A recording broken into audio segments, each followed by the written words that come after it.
जनपद में उप लोकसभा चुनाव के मतदान को लेकर मतदान केंद्रों में धीमी गति से मतदाता अपने मताधिकार का प्रयोग कर रहे हैं। आपको बताते चलें कि 2019 में सपा नेता आजम खान ने लोकसभा सीट का चुनाव लड़ा था और वह भारी मतों से विजयी बनकर सांसद बने थे और संसद पहुंचे थे। फिर 2022 में उत्तर प्रदेश में विधानसभा का चुनाव हुए तो आजम खान ने सीतापुर जेल में रहकर चुनाव लड़ा और विधानसभा चुनाव भी भारी मतों से जीत गए। इसी वर्ष 2022 में रिक्त हुई लोकसभा सीट पर जून माह में फिर उप लोकसभा चुनाव का बिगुल बजा और आज 23 जून को रामपुर चुनाव में मतदान हो रहा है।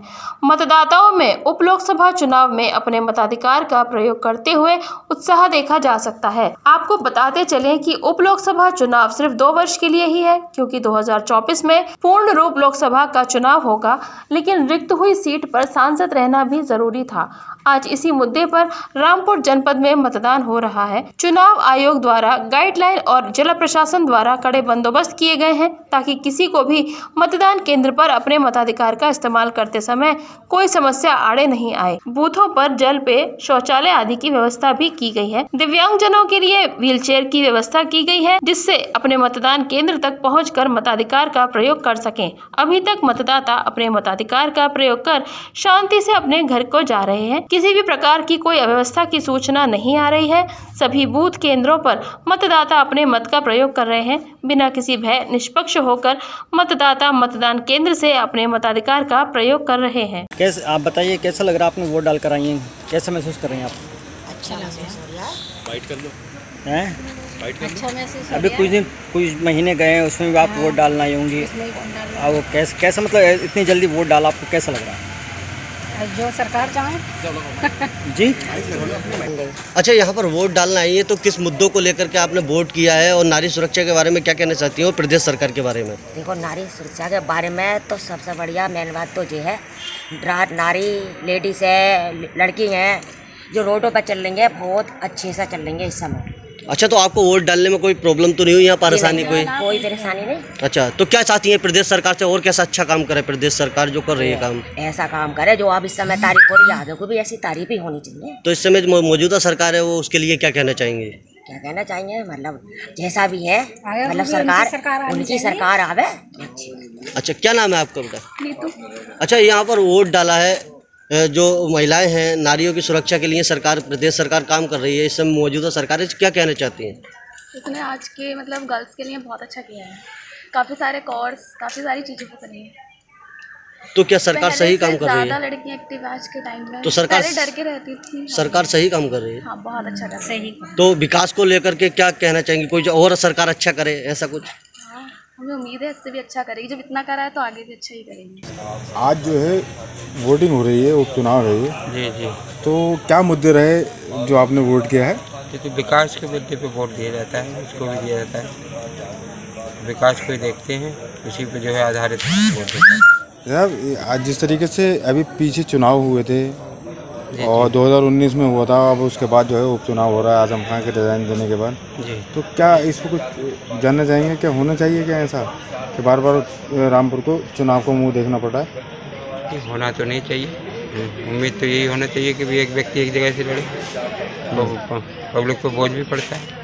अरे सर, ये जो फजले मतलब आप अभी कुछ महीने पहले भी आए होंगे वोट डालने और फिर वोट डालना आए हैं, तो क्या महसूस कर रहा है, कैसा लग रहा है? अच्छा लग रहा है। नहीं, ऐसा होना चाहिए कि कुछ महीने बाद ही चुनाव हुआ, इसका क्या असर है? तो ये तो एक तो है, वो नहीं रहा, MP नहीं, दूसरा इलेक्शन हो रहा है, इससे कोई फर्क थोड़ी पड़ता है। क्या आपके वोट से, जो आपने वोट किया है, इससे विकास के क्या मुद्दे, क्या मायने निकलते हैं? महंगाई बहुत है भाई, महंगाई बहुत है। क्या कहना चाहेंगे जो आपने वोट डाला है, आप वोट डाल का है? अच्छा कैंडिडेट, इतने अच्छा कैंडिडेट दीजिए, इतने अच्छी आए, अच्छा मेंबर पार्लियामेंट आए।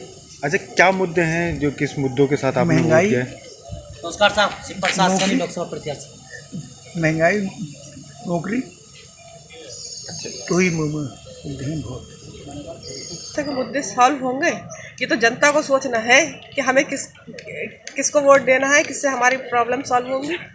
एक वोट से क्या फ़र्क पड़ने वाला है? नहीं, एक वोट से सरकार रह भी जाती है, बन भी जाती है। नहीं, ऐसा कुछ नहीं है। तो क्या मुद्दे रहे आपके जो वोट करने आपके में? क्या मुद्दे रहे हैं? भाई जो आजकल हालात चल रहा है इनसे निजात चाहिए सबको। आज आप वोट डालने के लिए आए हैं, उपचुनाव है ये, जी तो मुद्दे क्या रहे आपके जो वोट करने के लिए आए हैं? देखिए मुद्दा कुछ नहीं है। जब ये उपचुनाव हो रहा है तो कुछ सोच समझ के ही हो रहा है और हमारा दायित्व है, परम कर्तव्य है कि वोट के डालना चाहिए सभी को। बस इसी को सोच के हम वोट डालने के लिए आए हैं। बाकी तो हालात कैसे आप सब देख ही रहे हैं और हमारी तो अल्लाह से दुआ है कि अल्लाह पाक इस सारे नतीजों से जल्दी से निजात दिलाते और हमारे देश में अमन और सुकून पैदा हो। तो मुद्दे क्या थे फिर भी जो वोट जो किया है आपने? देखिए मुद्दा तो आप सब जानते ही हैं, किसी से कहलवाना ये कोई ज़रूरी नहीं है और इस पर टिप्पणी करना भी कोई समझदारी नहीं है।